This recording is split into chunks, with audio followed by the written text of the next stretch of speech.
Hello दोस्तों, Indian premiere league IPL एक ऐसा क्रिकेट टूर्नामेंट जहां पे देश विदेश से प्लेयर आके इस टूर्नामेंट को ज्वाइन करते हैं। एक ऐसा खेल जहां पे 96% इंडियन इंतजार करते हैं कि कब आईपीएल स्टार्ट होगा। तो फिर आइए जानते हैं आज के इस वीडियो में कि एक क्रिकेट टूर्नामेंट कैसे बनी $11 बिलियन की इंडस्ट्री।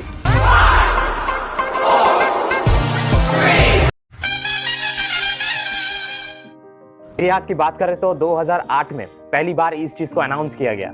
13 सितंबर 2007 जब इंडिया ने T20 वर्ल्ड कप को जीता था, तब बीसीसीआई ने एक franchise based cricket T20 tournament को अनाउंस किया, जिसको आज हम आईपीएल के नाम से जानते हैं। दोस्तों, आईपीएल जब पहला अनाउंस हुआ था, जब इसको पहली बार खेला गया था, तब का आईपीएल और आज का आईपीएल में जमीन आसमान का फर्क है। 2G के जमाने में तो एक टीवी ही सहारा था इस मैच को देखने के लिए, और जो लिटरली मेरे एज के हो उसको शायद पता भी नहीं था कि ये चीज है क्या। तो चलिए अब थोड़ा इमोशन से बाहर आके थोड़ा प्रैक्टिकल आईपीएल की बात करते हैं।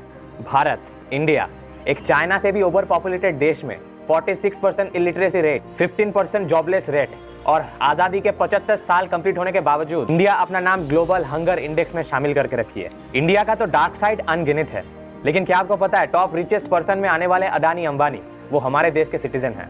कितनी गर्व की बात है ना। इंडिया का ऐसा हालत होने के बावजूद आईपीएल जैसे क्रिकेट टूर्नामेंट के लिए जो एक महीने के लिए उसमें करोड़ों रुपए खर्चा किया जाता है। कितनी गर्व की बात है ना। दोस्तों, वीडियो के शुरू में मैंने बताया था कि फ्रेंचाइज बेस्ड T20 आखिर इसका मतलब क्या है।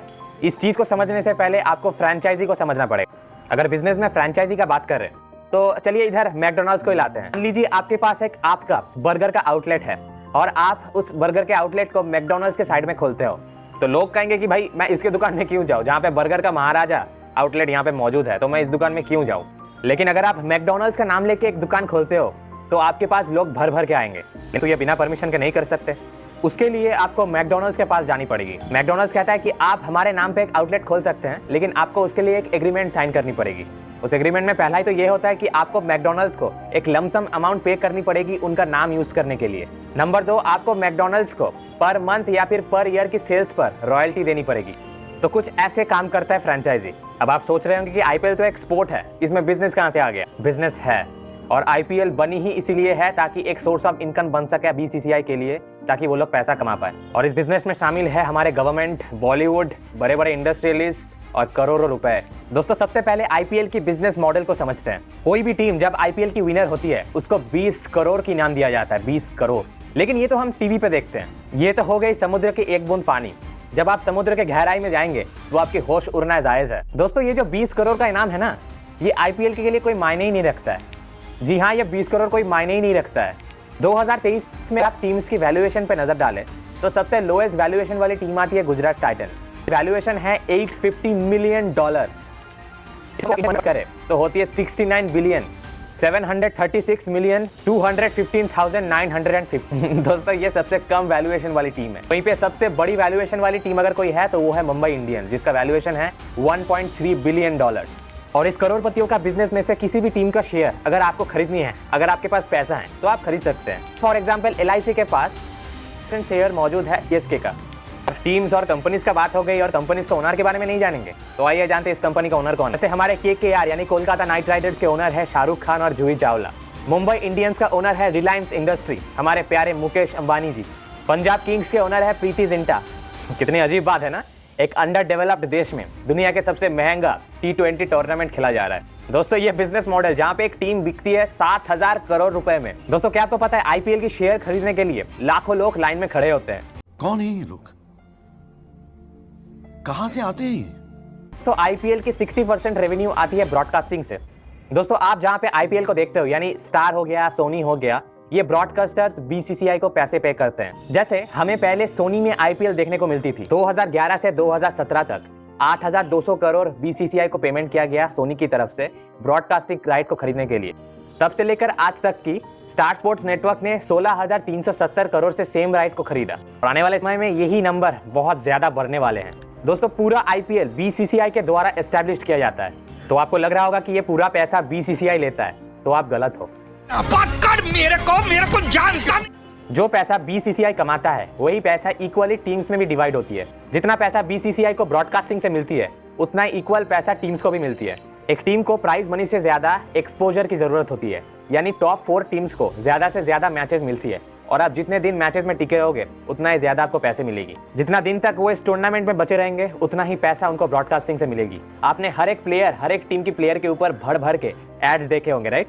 जो एड्स आप उन जर्सी के ऊपर देखते हो उसको लगाने के लिए कंपनी करोड़ों रुपए पे करती है।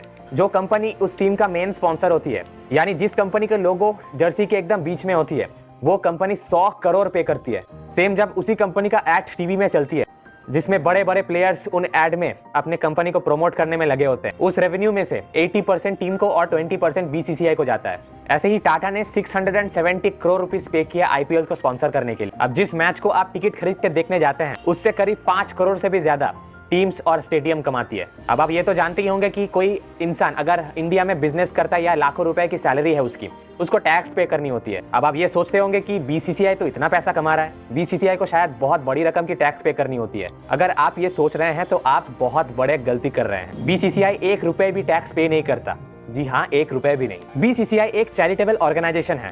ये चैरिटेबल ऑर्गेनाइजेशन क्रिकेट को प्रमोट करती है इंडिया में, और इनकम टैक्स के सेक्शन 12A के अनुसार चैरिटेबल ट्रस्ट और एक नॉन प्रॉफिट ऑर्गेनाइजेशन को एक बेनिफिट मिलती है। बेनिफिट ये है कि आप जो पैसा कमा रहे हो उसको अच्छे काम के लिए आप यूज कर लो, उसके लिए टैक्स पे नहीं करनी पड़ेगी। बीसीसीआई कोई टैक्स पे नहीं करती, लेकिन टीवी ब्रॉडकास्टर्स और आईपीएल टैक्स पे जरूर करती है। बीसीसीआई को इस टैक्स का छूट अच्छे कामों के लिए इस्तेमाल करने के लिए दिया गया था, ना ही किसी अनएक्सपीरियंस प्लेयर को किसी टीम के ओनर के पास 10 करोड़ रुपए से भी ज्यादा पैसे में बेचना। और सिर्फ इसी के लिए बीसीसीआई और इनकम टैक्स के बीच में केस भी हुई। इनकम टैक्स ये क्लेम कर रही थी कि बीसीसीआई सिर्फ प्रमोशन ही नहीं बल्कि बिजनेस भी कर रही है और अनएक्सपेक्टेड एंटरटेनमेंट भी कर रही है, इसके लिए जरूर उनको टैक्स पे करनी पड़ेगी। उल्टी तरफ बीसीसीआई ये नहीं मानता था। बीसीसीआई का कहना था कि हम लोग बहुत अच्छे तरीके से क्रिकेट को प्रमोट कर रहे हैं। केस गई बीसीसीआई की तरफ। जी हाँ, रियलिटी तो कुछ और ही बताती है, लेकिन केस गई बीसीसीआई की तरफ। इनकम टैक्स का कहना था कि बीसीसीआई को क्रिकेट को प्रमोट करनी होगी, और बीसीसीआई का ITAT ऑब्जर्वेशन के मुताबिक बीसीसीआई का कहना था कि क्रिकेट को प्रमोट करने के लिए कोई इनोवेटिव आइडिया लगाना कोई बुरी बात नहीं है, हम बस एक इनोवेटिव मेथड को यूज कर रहे हैं, तो हम इसके लिए टैक्स क्यों दें? अब आईपीएल की वजह से इंडिया का इकोनॉमी साइलेंटली बढ़ रहा है। इसमें लोगों का क्या फायदा हो रहा है मुझे पता नहीं। आप एंटरटेन होते हैं,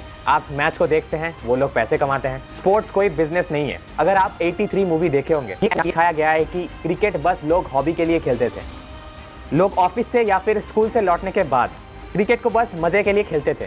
ना ही उससे कोई रेवेन्यू जनरेट होती है, ना ही कोई प्लेयर्स करोड़ रुपए में बिकती है। दोस्तों, जो पैसा 1 महीने के लिए टूर्नामेंट में यूज किया जाता है, उसी पैसे को अगर देश के डेवलपमेंट और जॉब सेक्टर्स बनाने के लिए इस्तेमाल किया जाता तो शायद हमारी देश आज बहुत डेवलप कर चुकी होती। अब आप ही बताएं कि बीसीसीआई को टैक्स पे करनी चाहिए या नहीं। कमेंट्स में जरूर बताएं आपकी राय, और इस वीडियो को लाइक करें, चैनल को सब्सक्राइब करें।